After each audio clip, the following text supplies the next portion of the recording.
মই আছোঁ ব্ৰহ্মপুত্ৰ নদীত টেঙাগুৰি বজাৰৰ উত্তৰ পিনে ব্ৰহ্মপুত্ৰ নদী বান্ধৰ কাম চলি আছে। জিঅ' বেগেৰ কাম চলাই আছে। গতিকে জিঅ' বেগ ভৰ্তি কৰি দি আছে ইয়াতে। জেচিবি কাম কৰি আছে, প্লেন কৰি আছে। মই আহি গ'লোঁ, মোৰ শিষ্য এজন ভাইটি সৰু ভাইটি খেৰল, তেওঁলোকো মোৰ লগত আহিছে। লৈ কাম কাজ চলি আছে পূৰ্ণদমে। ব্ৰিজো এটা হ'ব, আপোনালোকে গম পাইছে ইতিমধ্যে। ব্ৰহ্মপুত্ৰৰ ওপৰেদি দৰং ডিষ্ট্ৰিক্ট লিংক হ'ব, তাৰ কাৰণে নদী বান্ধৰ কাম চলি আছে। বান্ধ হোৱাৰ পিছত সেইফালে ব্ৰিজৰ কাম আৰম্ভ হ'ব। ইয়াৰ পশ্চিমফালে আপোনালোকে চাব পাৰে, টেঙাগুৰি বজাৰৰ পশ্চিম পিনে।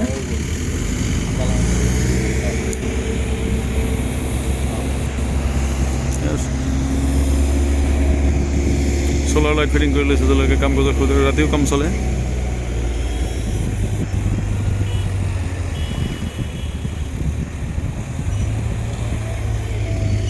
এয়া বাইক লৈ কোনোবাই গৈ আছে চাওক নদীৰ মাজেদি। আগত মানে পানী ভৰ্তি ডেঞ্জাৰাছ ৰূপ আছিলে, কিন্তু বৰ্তমান এয়া শুকান। আজিকালি নদীৰ মাজেদি বাইক লৈ যাব পৰা হৈছে ৰাইজে। এয়া চাওক বাইক লৈ পেলাই গৈ আছে, অলপ ভিজা জীপাল। সেয়া বহুত দূৰত চাওক ৰাইজে খোজকাঢ়ি গৈ আছে, নদী পাৰ হৈ আছে। ট্ৰেক্টৰ গৈ আছে, মাটি কাটি লৈ গৈ আছে। এয়া বহুত দূৰত চাওক ৰাইজে খোজকাঢ়ি পাৰ হৈ আছে নদী।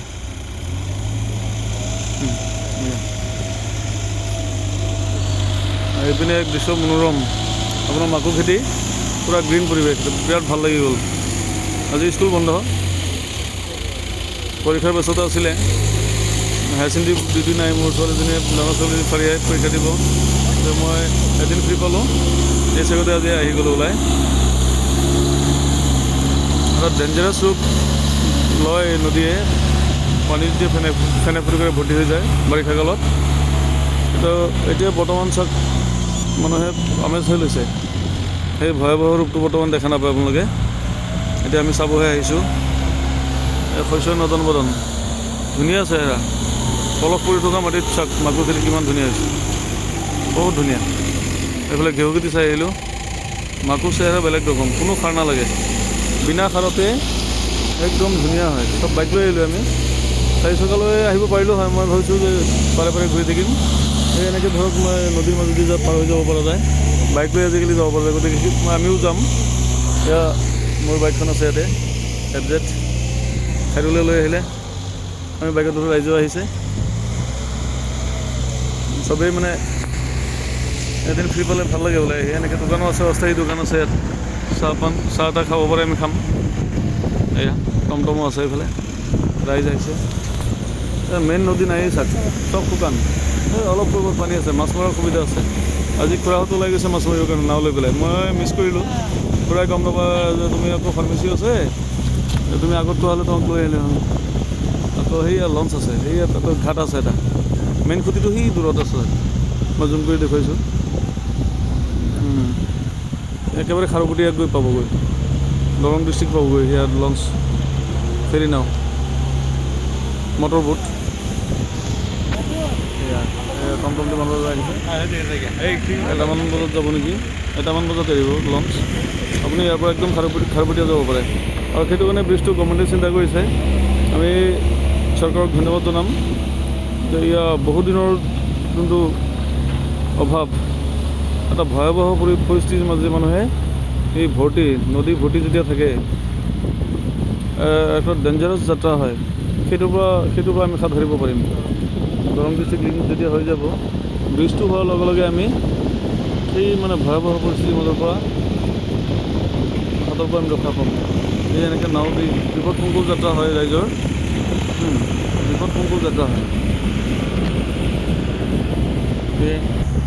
মানে এই চাওক কিমান শ হাজাৰ বিঘা মাটি মানে নদীৰ গৰাহত যা গৈছে, নদীৰ বুকুত যা গৈছে। এইবিলাক ঠাইত মানুহৰ টেঙাগুৰি এইফালে মিকিৰগাঁও আছিলে, আকৌ হেৰি আছিলে আমাৰ শিয়ালমাৰী। মোৰ জন্মস্থান আচলতে শিয়ালমাৰী। ইয়াৰ পৰা এইয়া মই যোনটো কেমেৰা ধৰিছোঁ, ইয়াৰ পৰা 5 কিলোমিটাৰ সেইফালে আপোনাৰ বগলীপাৰা, 5 কিলোমিটাৰ নহ'ব, 3 কিলোমিটাৰমান হ'ব।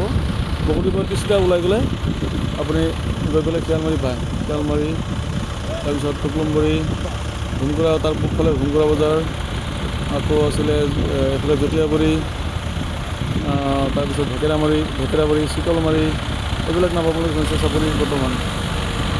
আমাৰ সেই পুৰণা বস্তুটোত এয়া গ্ৰীণ হৈ আছে চাব পাৰিব আপোনালোকে। সেইখিনিত মানে ফচল পাতি কৰি যাওঁ কৰাওঁতে গ্ৰীণ হৈ আছে। এই ঘৰত নদী পাৰ হৈ চাপৰিত কিবা কি কৰিছে যাম আমি চাবলৈ, কি কৰিলে বা। তাৰ বেঙেনা, তাৰপিছত ৰহৰ দাইল, মাকো, আপোনাৰ বুট, বাদাম, এইবিলাক ফচল খুব হয় এইবিলাকত। পলস পৰা মাটি, আপোনাৰ কোনো মানে ৰাসায়নিক সাৰৰ দৰকাৰেই নাই। ৰাসায়নিক সাৰ তাত নালাগে আপোনাৰ, একদম জেনুইন বস্তুবিলাক পোৱা যায়। ইয়াৰ পাচলিবিলাক একদম বিখ্যাত। আৰু মাজতে উচ্ছেদ হোৱাৰ পিছত অলপ দিগদাৰ হ'ল ৰাইজৰ। এই মানুহখিনি উঠি গৈ ক'ৰবাত বহিবলগীয়া হ'ল। মথাউৰিত আছিলে, মথাউৰিত এতিয়া পকা হৈ গ'ল। একেবাৰে আপোনাৰ দলৈগাঁওটো টেঙাগুৰি বজাৰ প্ৰায় 10-12 কিলোমিটাৰ ৰাস্তা পকা কৰি দিলে মথাউৰিৰ ওপৰেদি। তাত মানে বাহৰ পাতি আছিলে ৰাইজে, উপায় নাই, গৃহহীন হৈ গ'ল। তেওঁলোকৰ মাটি আছিলে, ইয়াৰে বাসিন্দা, স্থানীয় বাসিন্দা। এই মানুহখিনি মানে চব আছে, ডকুমেণ্ট পাতি চব আছে। তেওঁলোকক মানে গভৰ্ণমেণ্টে নিৰ্দয় কাম কৰিলে, এইটো বেয়া লাগে। সংস্থাপন দিয়া নাই, নিদি পেলাই উঠাই দিলে মানুহখিনি। ঠাণ্ডাই মুণ্ডাই যিকোনো পৰিস্থিতি উঠাই দিলে, উচ্ছেদ কৰি দিলে মানুহখিনি।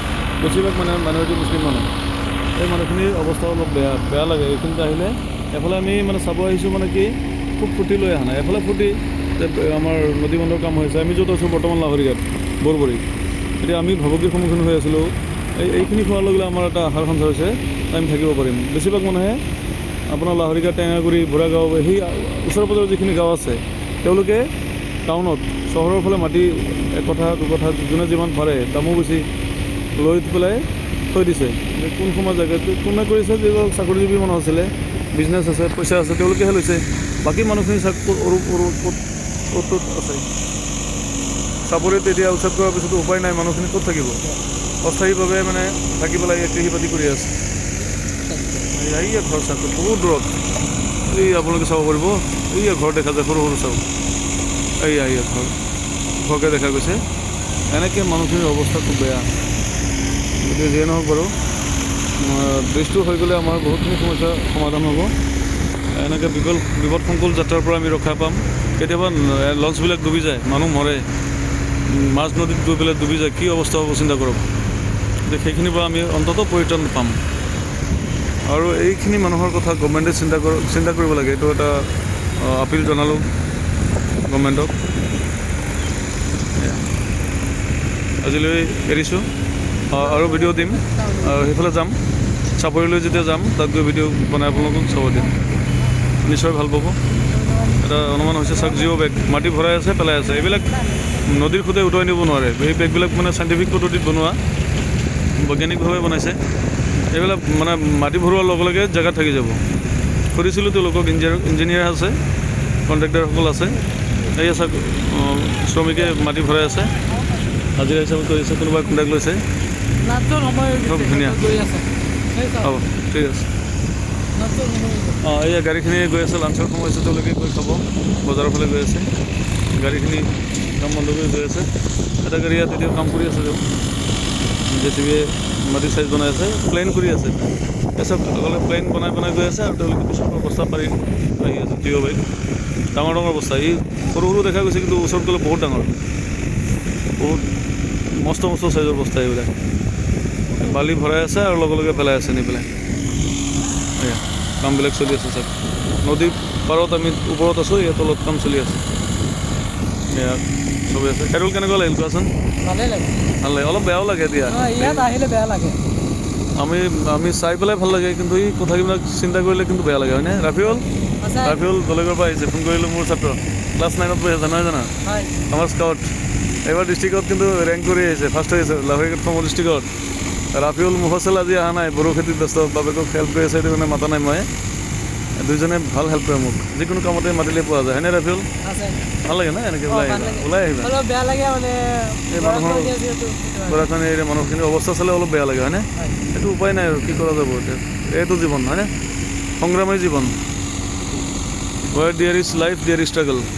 সংগ্ৰামবিহীন জীৱনৰ বোলে মূল্যও নাই। এইখিনি মানুহে কিবা নহয় কিবা কষ্ট কৰি ল'ৰা ছোৱালী ডাঙৰ হৈ আছে, কেৰেলা চেৰেলা কাম কৰি আছে। আৰু বাকী মানুহখিনি ঘৰতে থাকি পেলাই এই টুংটাং খেতি বাতি কৰি আছে, তেওঁলোকে চলি আছে এনেকৈ, উপায় নাই। কোনোবাই অলপ চলপ মাতি লৈছে। এই মিডিয়াৰ পাৰ্চনো আহে, ইয়াত প্ৰেছৰ গাড়ী বাইকত আহিছিল, 4 চকা কেতিয়াও অসুবিধা হয়। আৰু নিউজ লাইভৰ আহিছে, তেওঁলোকক লগ ধৰিম, আপোনালোকক জনাম বাৰু। আজিলৈ এইখিনিতে এৰিছোঁ, ধন্যবাদ।